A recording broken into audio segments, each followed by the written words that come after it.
I'm going to assume you already know who iShowSpeed is, based off the fact that this video is called Everybody Loves iShowSpeed, and based on the fact that the thumbnail is literally just his head. He's a great example of how you can just switch public opinion. I think people are forgetting iShowSpeed started as pretty much a meme. I know a lot of people who've been day one fans are going to say he was never a meme.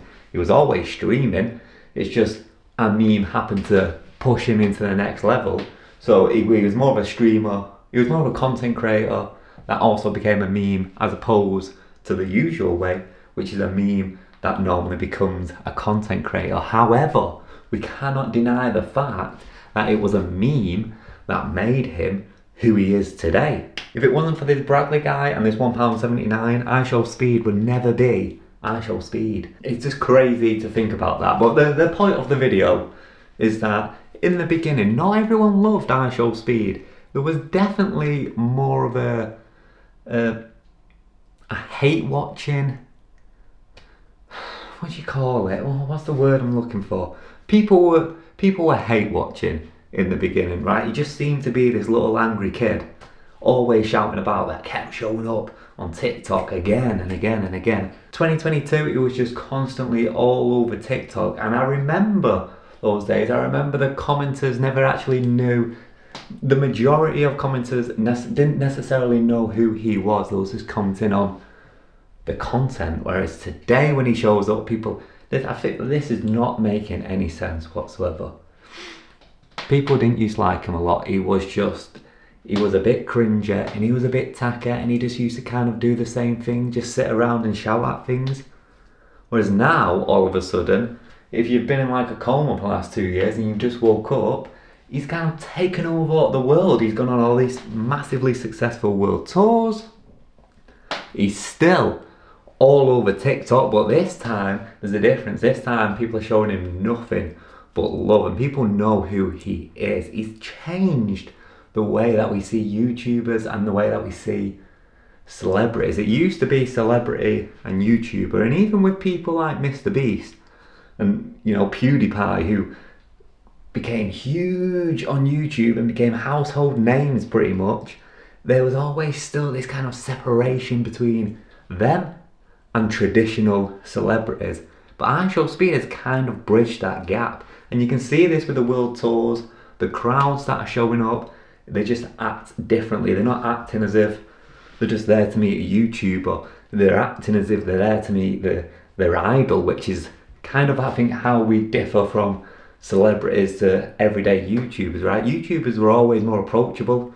Celebrities, there seemed to be this distance between just how wealthy they were and how successful they were compared to everybody else, right? Even though YouTubers were actually absolutely raking it in, didn't really matter. iShowSpeed has kind of bridged that gap. He's a celebrity in his own right, and the fact that he is now over 40 million subscribers on YouTube is absolutely crazy.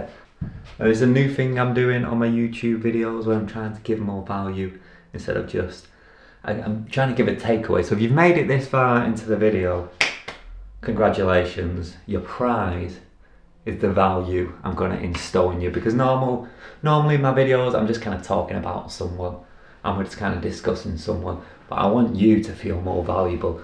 I want you to walk away from this video with something other than we've just had a conversation, which I hope you've enjoyed so far. It's been a bit one-sided, but I hope you've enjoyed it nevertheless. So the value of this is to show that if you really want to make it as a content creator, you've really got to show some form of authenticity.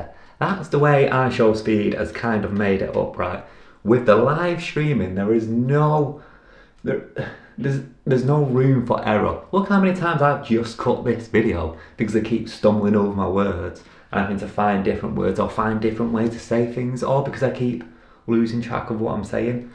iShowSpeed can't do that. You can't do that on a live video. So to grow so successfully of basically nothing but lives, I understand that a lot of his success comes from reposts on TikTok, and that even though he's a YouTuber, it's TikTok that's really made him a celebrity.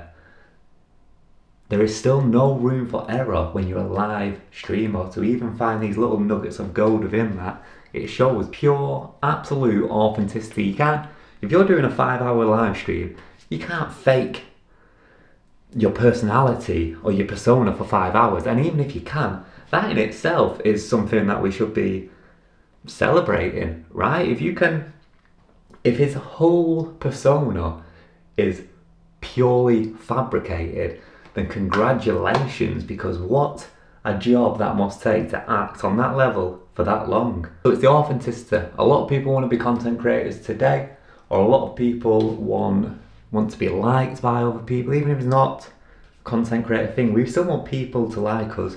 We still want to have a say. We still want to have some form of influence in our everyday life. Follow the iShowSpeed route, just pure authenticity. A lot of people may dislike you in the beginning, but eventually everyone's going to love you the same way everybody loves iShowSpeed.